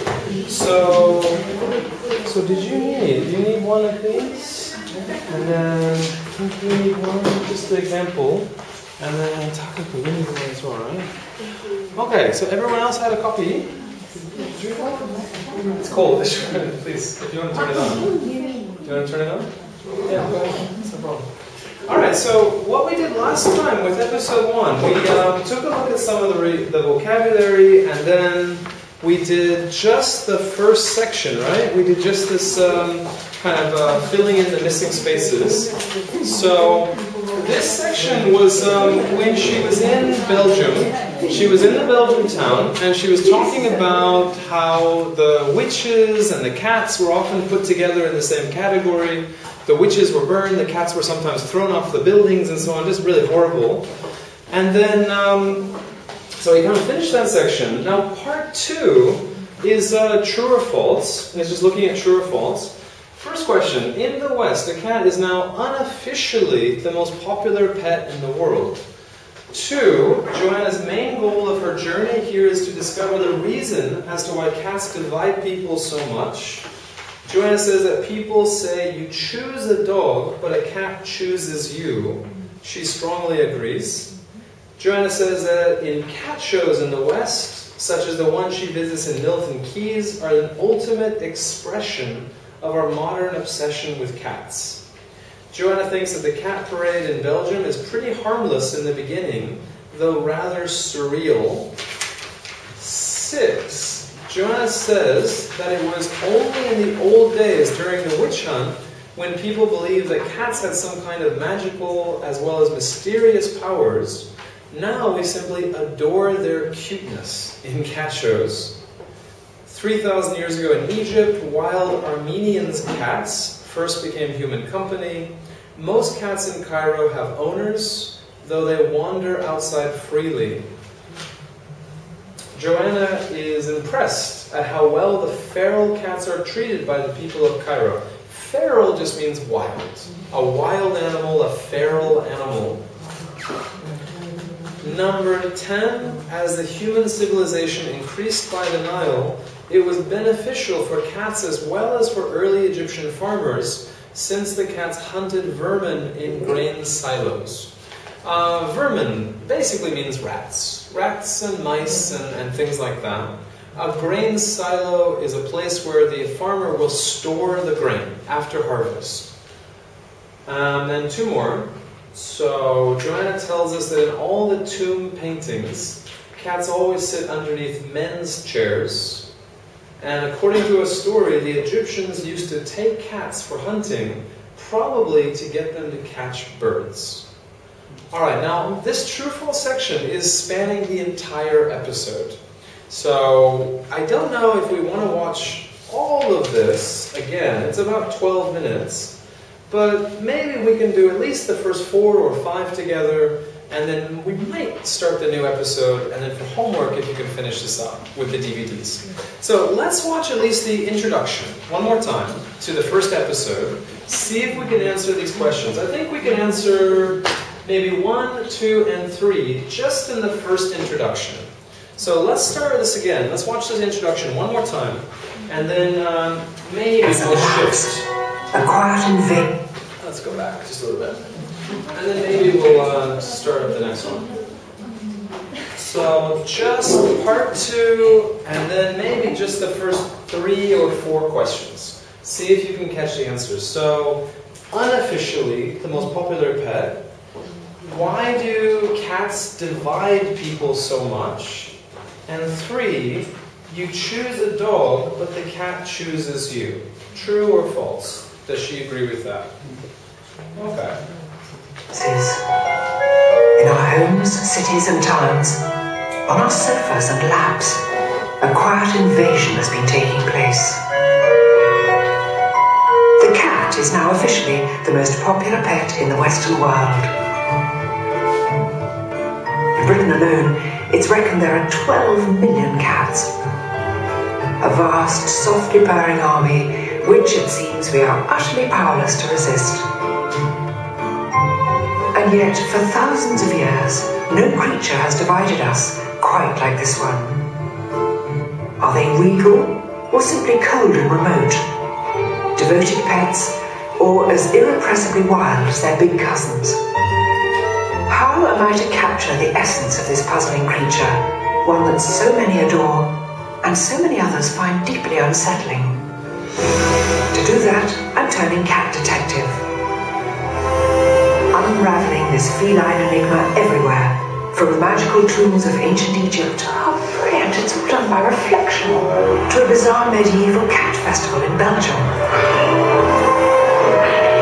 From the cats who formed a Chicago rock band,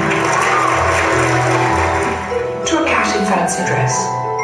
Must be so strange being slightly deaf inside a pink rabbit hat. I'll be tracking down the amazing big cats too, coming face to face with the lord of the Mayan jungle. All the strength and majesty of these creatures, you can't believe how beautiful they are. And armed to rasping tongue with the world's fastest cat. I'll try to talk normally with them, my arm being licked by a cheetah. All to discover exactly why it is that cats divide us so much. And how one of nature's most efficient serial killers ended up as our favourite fireside companion. This is my journey into the world of the cat.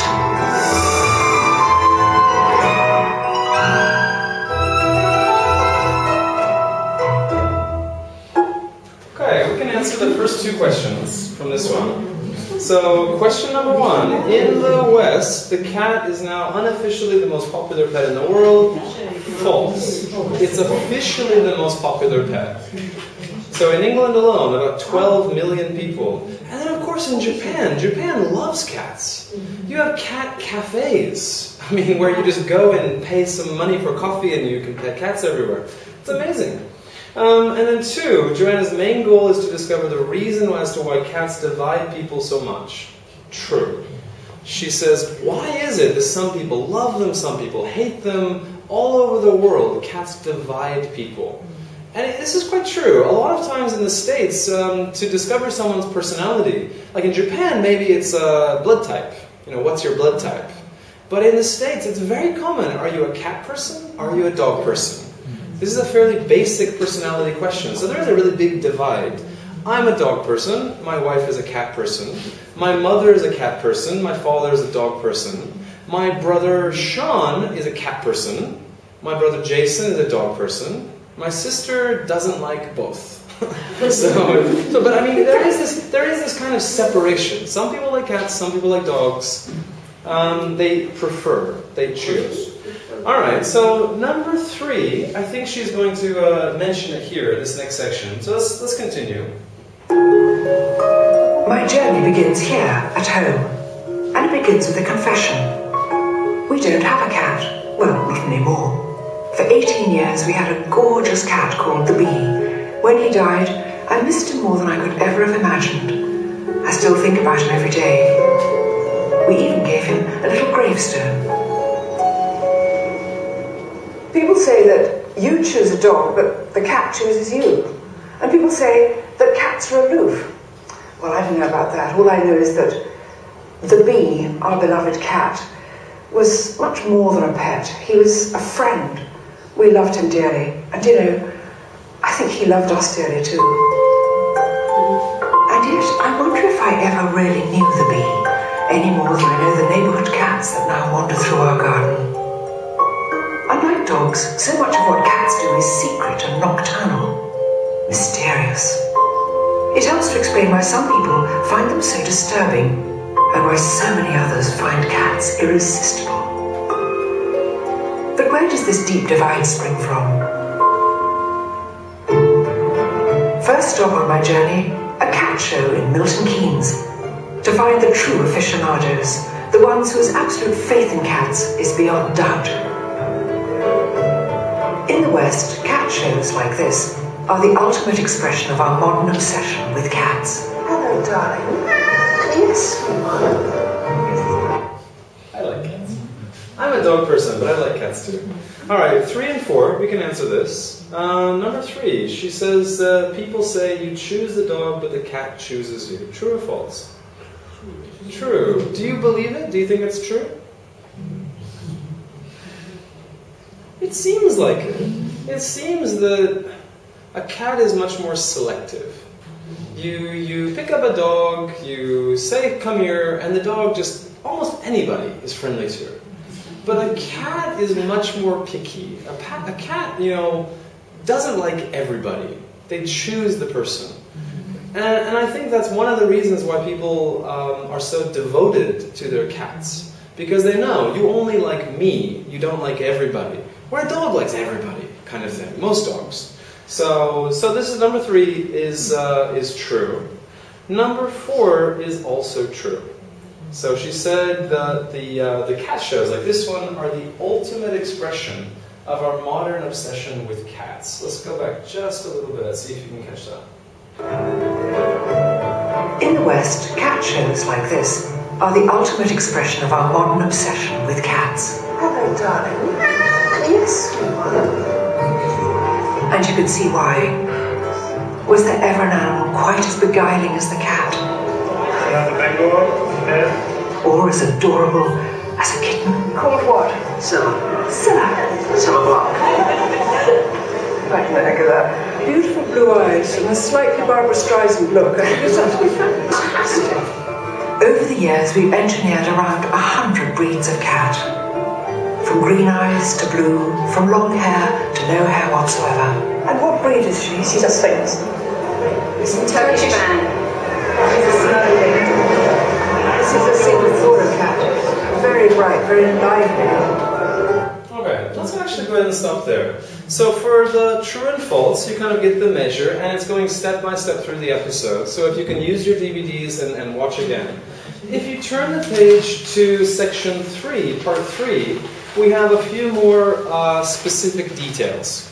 So in section 3, we have just a multiple choice, the same as we did last time. Can you remember any of these answers? Number 1, in Britain alone, the estimated number of cats are 12. B, 12 million. 12 billion, that'd be a bit too much, but 12 million. B. Number 2, how long did Joanna have her pet cat B? 18 years. Yeah, she had it for 18 years. How did Joanna see her pet cat B? As a pet, as family, as friend, as her baby? Was it friend? I forgot. I thought it was family, but let's go back. So she had the little gravesite. Let's take a look one more time really quick. I missed him more than I could ever have imagined. I still think about him every day. We even gave him a little gravestone. People say that you choose a dog, but it was before that. 2 more before. My journey begins here, at home, and it begins with a confession. We don't have a cat. Well, not anymore. For 18 years we had a gorgeous cat called the Bee. When he died, I missed him more than I could ever have imagined. I still think about him every day. We even gave him a little gravestone. people say that you choose a dog, but the cat chooses you. And people say that cats are aloof. Well, I don't know about that. All I know is that the Bee, our beloved cat, was much more than a pet. He was a friend. We loved him dearly. And you know, I think he loved us dearly too. Oh yeah, it was friends. Answer a friend. C. All right. When she goes to the cat show and she sees that very strange-looking cat with the bright blue eyes and kind of a longer face, did you hear how she described her? So, to whom does Joanna compare one of the blue-eyed cats? So, Barbara Bush, Barbara Walters, Barbara Streisand, Barbara Stanwyck. So it's one of those Barbaras. I think her description is quite accurate, to be honest. So let's see if you can hear. How does she describe it? First stop on my journey, a cat show in Milton Keynes. To find the true aficionados, the ones whose absolute faith in cats is beyond doubt. In the West, cat shows like this are the ultimate expression of our modern obsession with cats. Hello, darling. Yes, sweetheart. And you can see why. Was there ever an animal quite as beguiling as the cat? Or as adorable as a kitten? Called what? Scylla. Scylla. I can let go of that. Beautiful blue. Alright, this one. I really think her description is accurate. Can you imagine some celebrity that looks similar to this cat? Alright, do you know what Barbara Bush looks like? Maybe you don't know any pictures of her. Do you know Barbara Walters? Very famous news anchor. Barbara Streisand, the singer, and Barbara Stanwyck is actually not a real person, I think. But let's see if you can hear. Right, and a slightly Barbara Streisand look. I think it's over the end. Alright, so in the listing she said Barbara Streisand. Do you agree? I really think so. If you had a picture of Barbara Streisand, not that, but I really think so. I really think so. So, alright, so that's 4. Number 5. Over the years, how many breeds of cats have been engineered? So engineering is usually talking about building something, designing a building. But this is like genetic engineering. You know, you start with a wolf, and then you have all of the different types of dogs we have today. How many breeds of cats? Did anyone catch? How many? So she shows all of these different types of cats. How many? We've engineered around 100 breeds of cat. From green eyes to blue, from long hair to no hair whatsoever. And what breed is she? She's a Sphinx. That's a really interesting cat. Alright, so she said 100. About 100. So B, about 100 different kinds of cats. And then at cat shows, such as the one in Milton Keynes, what group of people does Joanna say tend to be attracted more to cats? Men, children, elderly people, or women?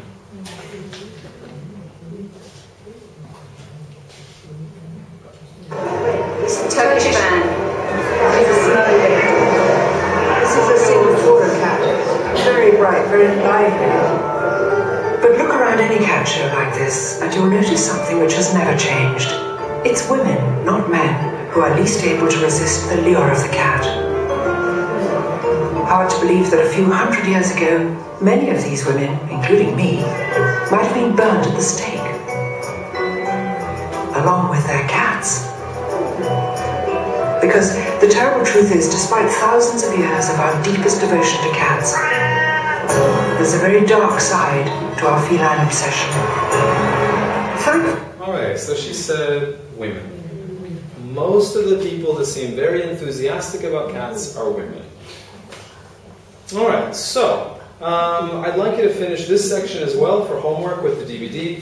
The last section is just short answers. So what are some of the words that Joanna uses to describe cats? So the last part, she uses a lot of different adjectives. She uses beguiling, charming, mysterious. She uses a lot of different words to describe cats. Try to just listen and then write down a few of them. 2, what does Joanna say about how cats are perceived by people? So she kind of says some people see cats this way, some people see cats this way. So that divide. So how does she describe it? 3, according to Joanna, why do some people find cats so disturbing, yet at the same time so many others find them irresistible? Irresistible means you can't stop yourself. It's like addiction. You love them so much. That's like my wife. How do the people in Belgium have the cat parade? Or sorry, how often? Do you remember how many? It's not yearly. It's not every year. But she makes well, let's see if we can hear. We don't torture witches and their cats anymore. But once every 3 years in Belgium, people gather to remember a time when we did. Did you catch? Once every 3 years. So it's a 3-yearly parade. Number 5, the Prophet Muhammad, supposed to have liked cats very much. According to the story, what did he leave when he blessed his own pet cat on the forehead? This is when she travels to Egypt, and she's looking around and she sees all the cats. And yeah, Muhammad, supposedly, like a legend, really liked cats. And that's why maybe in Egypt or other places in the Middle East, cats are treated quite well. In India, of course, it's maybe the cow or other animals have better treatment. But in Middle Eastern countries or Islamic countries, the cats are preferred. And supposedly, he left an M. Like on the forehead of a lot of cats, there's an M. And this is what she's talking about. So, Muhammad or M. What was the first record of the beginning of the relationship between cats and humans? Like domestic cats. When did they start living together? And then what kind of faces do feline goddesses have? So describe the way they look. Describe how they are described. Okay, so this is part 1. So I'd like you to work on this for your homework. Today I'd like to give over to you section 2. We'll work on the vocabulary a bit, and then again, mostly for homework, I'd like you to be able to do the listening, and then we'll be able to check it next week. So.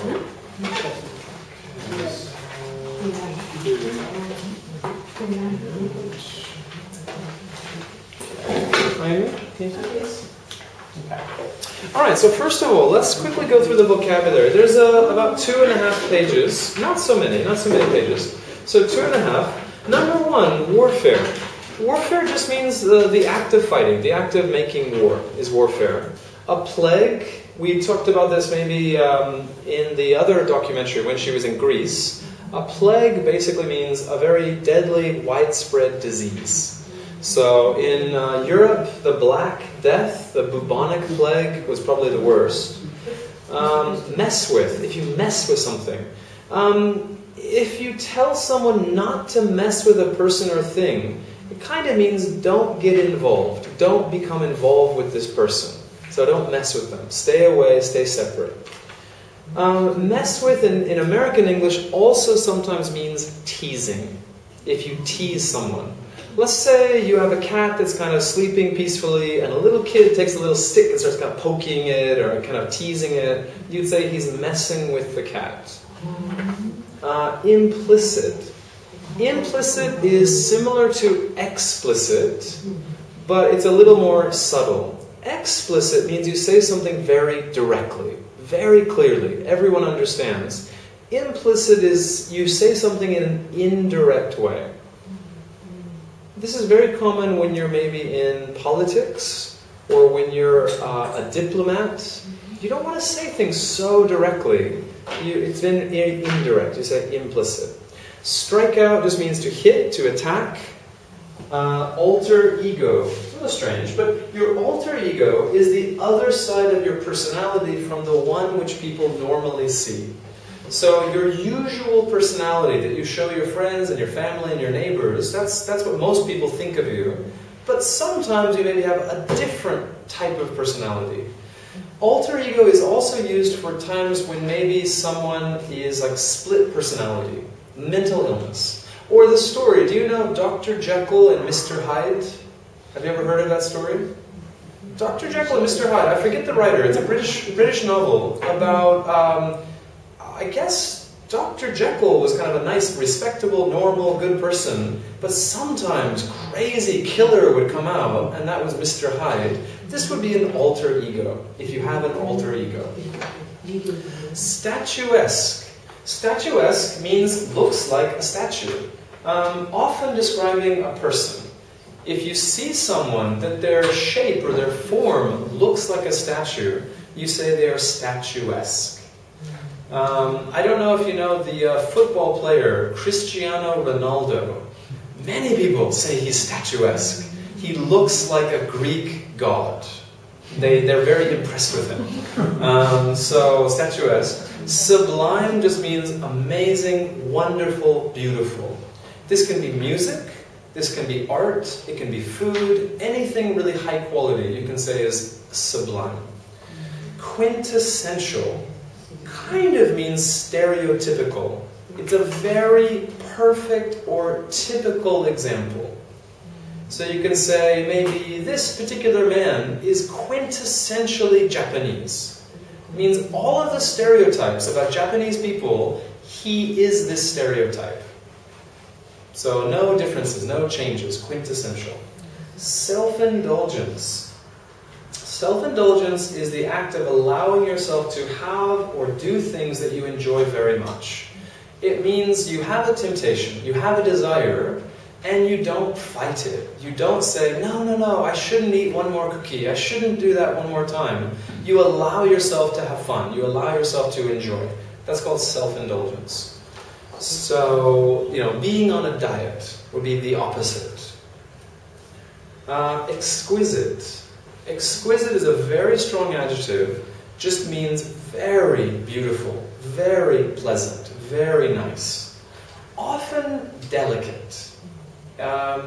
Like lace, or something like that. If you see beautiful lace, you can say it's an exquisite design, or an exquisite woman, or something like that. Just very beautiful, very, very nice. In mourning describes where you're feeling sadness, you're feeling some kind of pain, and you're showing it publicly after somebody dies. So you're wearing black, things like that. Bash in. British English and American English is slightly different. Bash in basically means to be dead, usually to have your skull kind of cracked or broken. So if someone hits you very hard in the head and you die, you can say, my head was bashed in. British English, though, sometimes it just describes like fighting. Maybe, last weekend I got in a fight, I got bashed in. It just means I lost, I got hit a lot. It's a little bit different. Kind of, could also be like domestic violence, you can describe it. So maybe the man was always bashing his wife up, or bashing in his wife. You can use it for that way too. Strangle means to kill someone by choking them, by squeezing their neck. You say to strangle. A jumble. Jumble is kind of just a big disorganized mess of objects. Maybe this is your house, I don't know. It could be your desk, just kind of lots of disorganized objects all mixed together, you say is a jumble. Some people in America say a jumble sale. It's like a garage sale. It means that you take a lot of things in your house that you don't want, you take them to the front of your house, put a sign and say, you know, come and buy my things. That's, some people say garage sale, but sometimes they say a jumble sale. It kind of just means this big disorganized mix of things. Next one, frightful. Frightful just means bad or unpleasant. It's usually used for emphasis. So maybe my father has a frightful temper, a very bad temper, but it's old-fashioned. It's not so popular today. Okay, just a few more. All right, accurate just means something is true or it's a fact. A tabby is a type of cat that has dark stripes and a lighter background. On a mission means you have some kind of goal, some kind of focus. You say, I'm on a mission to do this. Triumphant means you're victorious, you win. So if you're a sports team and you get the championship, you say, we were triumphant, we won. Paradoxical is a little hard to describe, but it means something to facts or qualities that contradict. You could say maybe she has a paradoxical personality. On the surface, she looks kind and gentle and wonderful, but actually she's got a terrible, terrible temper and she's always attacking people and so on. You say it's kind of this weird mix of contradictions. To harbor, this is a verb. To harbor means to keep an emotion or a secret inside your mind for a long time. This is very common to say negative things. You harbor jealousy, you harbor hatred. Let's say in junior high school, maybe one of my classmates and we have a kind of disagreement, I really don't like him, but then 30 years later, at a school reunion, I still hate him. You say, I harbored my hate. I keep it inside me. Fuss. Fuss kind of just means excitement. Beckon means to try to, well, you use your hands. You use your gestures. You know, come here or go away. You're using your hands to beckon. Besotted. Not so common anymore. This is more like a Shakespeare word. This is pretty old-fashioned. If you're besotted with someone, you like them so much that you seem foolish or silly. Like you're so in love, you act like a child. You say you're besotten or you're smitten. Smitten is another word that's fairly common. Knows no bounds. It just means something is very, very strong. So my love of technology knows no bounds. I love technology, there's no limits. Or my love of traveling, my love of chocolate, or my hatred of George Bush knows no bounds. It just means no limits. Very strong. Long-suffering just means very patient. Tolerate, yeah, put up with, you don't get too irritated too quickly. Revered means you respect or you admire something very much. So you can revere a person, you can revere maybe a university, you can say maybe in Japan, in Tokyo, Todai is the most revered university for Japanese people, or maybe for Asia as well. Cuddly just means very cute. This can be an animal, it can be a toy, it could even be like an anime character, like Dokin-chan or something. It's very cuddly, very nice. Next one, serene, very calm, quiet, peaceful. An altar is a kind of a table in a church or a temple. Impoverished just means very poor. If you say Africa is a very impoverished country, just a very poor country. Pilgrims, we've done this before. This was in the Ganges and a few other documentaries we watched. Pilgrims are religious travelers. So maybe, down in Shikoku or other places, there may be some temples you kind of travel around. You would say you're a pilgrim. Sinister devotees are members of a religious group. Sinister just means evil, harmful, bad. Sinister is quite common describing someone's eyes or someone's expression. If you meet someone and your impression is, this is a bad person, this is a bad man, or a bad woman, you can say they look sinister, or they have a sinister expression. To peek is a verb. It means to look quickly at something, often secretly. Cruel is just very bad, you like to cause pain, you like to cause distress to people or animals. And catty, informal, mostly British, sometimes Americans use this. If someone, especially a woman or a girl, is being catty, they are being unpleasant and unkind. Often being also very sarcastic. If someone, especially like a daughter to a mother, if the daughter is always, like a teenage daughter, is always being really sarcastic and mean and making kind of bad comments to her parents or to her elders, you would often say she's being catty. This kind of expression. Okay, so we have about 10 minutes, and I'd like to do at least the first part of this. The number one, fill in the blanks, says listen to part of a short conversation in the episode, fill in the missing words. I believe this is maybe from the very beginning. It's when she's in Egypt, and she's in the museum in Cairo, and we should be able to fill in this first section. Goddess Sekhmet, and she is. This is from the very beginning. So anyway, maybe actually first step, maybe just watch it for maybe 2 minutes, 3 minutes. Then let's go back and see if we can fill in the missing spaces. So just watch. This is the lioness goddess Sekhmet, and she is sort of the scarier side of cat divinities. And she's supposed to be powerful, she protects women, and she of course brings warfare and plague, if she so chooses. And she's got a Uranus snake on her forehead, so that could kill. Yes, that would sort of be a don't mess with me kind of thing. And right now she's wearing this nice sheath dress and sitting down and being beautiful, but of course implicit in it is because she is a lioness, she can strike out and kill. And does she have an alter ego? Yes, her alter ego is much nicer and calmer, sort of the cat goddess in a tamer way, and that's Bastet. Bastet, the cat goddess, statuesque, sublime, the quintessential cat.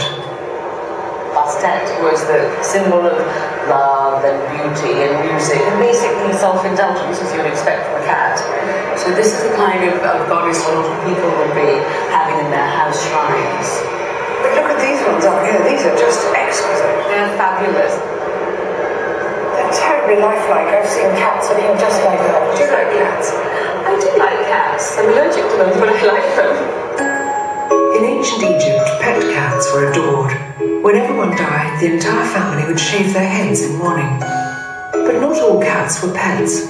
There were other cats bred to be offered to Bastet in the hope of earning her blessing. Unfortunately, to do that, they had to be dead. When they went to the temple of Bastet, they made offerings of mummified cats, and the idea was that because a cat was taking the message, the goddess would pay much more attention to it.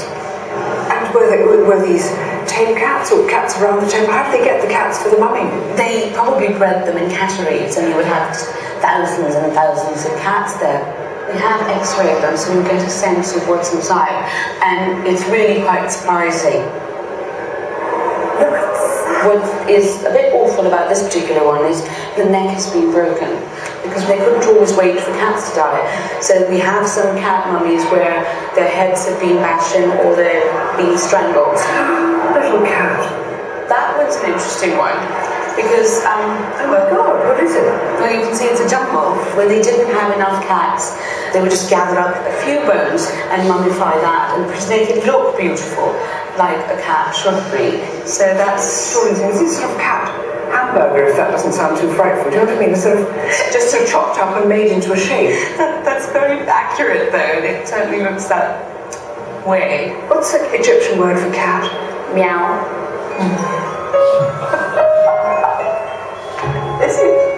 really is. It sounds familiar, doesn't it? The cat with two faces. Cats as angels and cats as demons. Egypt is the home of the original prototype cat, the Mao. And whatever shape or pattern your pet cat is, it's descended from this ancient line of stripy tabby. In Egypt, the land where cats first walked amongst us, there are many who love them. But there are also others who are out to destroy them. Although in some countries, Maos can fetch well over £1,000 a kitten, here in Cairo they still run wild in the streets. Unfortunately, some government officials think the only way to control them is by shooting and poisoning them. From a house in the Cairo suburbs, Maged Abdelrazek is on a mission to rescue them. Oh, now look, this must be one of the newest arrivals. Yes, this is our newest guest, Ida. Ida, how old is she? Yes, I do. She's about 7. Alright, so she continues in Egypt for a little while, and then she jumps to Japan. And she comes to Japan in episode 2, and then episode 3, I think she's finished, she comes to a new country.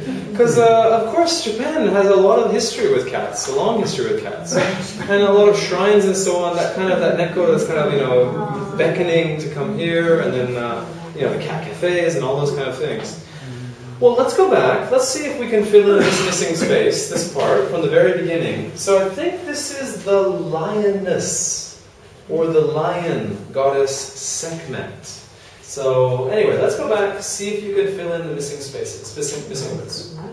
This is the lioness goddess Sekhmet, and she is sort of the scarier side of cat divinities.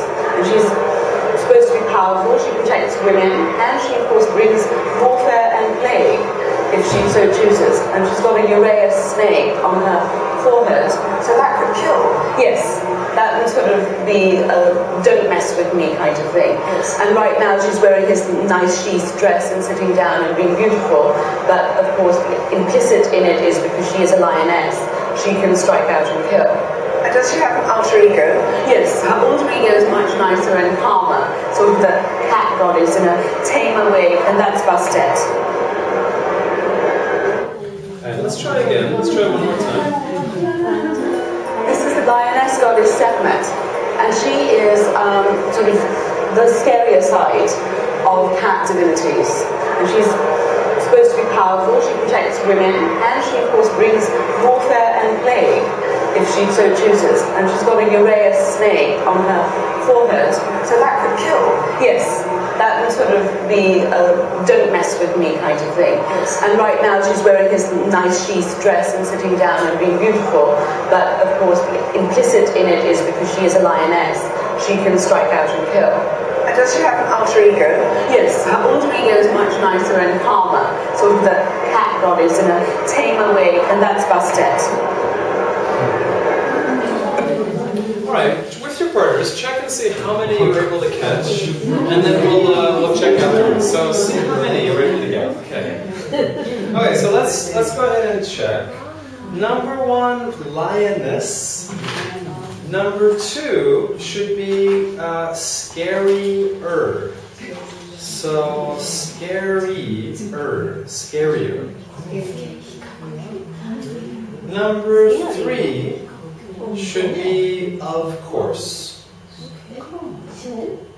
So of course. Number 4 was snake. Number 5 was kill. 6 was mess. Don't mess with me. Don't bother me. Don't do something bad to me or I'll attack you. Don't mess with me. Next one was beautiful.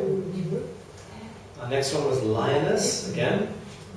Next one, she can strike out. So strike out, meaning attack you. Does she have an alter ego? Yes, her alter ego is much nicer and calmer, sort of the cat goddess in a tamer way. So, tamer. A tamer way. So, do you understand tame? I don't know if it was in the vocabulary. Did we look at tame? Tame basically just means calm, not wild, not aggressive, you'd say tame. So if the main goddess is very wild, aggressive, strong, this would be a tamer alter ego. So tame would be having lost native wildness or shyness, or 3, domesticated. You say a tame cat. So a lion or a tiger is a wild cat. Domestic cat, you would say a tame cat. So the vocabulary would be tamer, which would just be your comparative. So tamer. So the main goddess is very crazy, very aggressive, but her alter ego is tamer, is more gentle, kinder, and so on. So alter ego, tamer. Okay, so I'd like you to go ahead and use the DVDs as best you can. See if you can finish up episode 1 and then continue with episode 2. And yeah, she runs off to Japan pretty quickly. So, and the Japanese section is a little bit strange. But anyway, hopefully you enjoy it. Alright, well anyway, thank you very much. I hope you have a really nice week. Do any of you have any plans or anything going on this weekend? Nothing special? Okay, so part-time job. Anyone else? When are you going? The weekends? Are you going to do a day trip, or are you going to stay the night? Onsen. I haven't been to onsen for years. Yeah, it would be really beautiful. I was going to go to onsen on March 12, 2011. My wife had planned a birthday, because March 12 is my birthday. So my wife had planned a really nice kind of onsen, ryokan trip. And then the day before, earthquake. So we cancelled, and then I haven't been to onsen since then.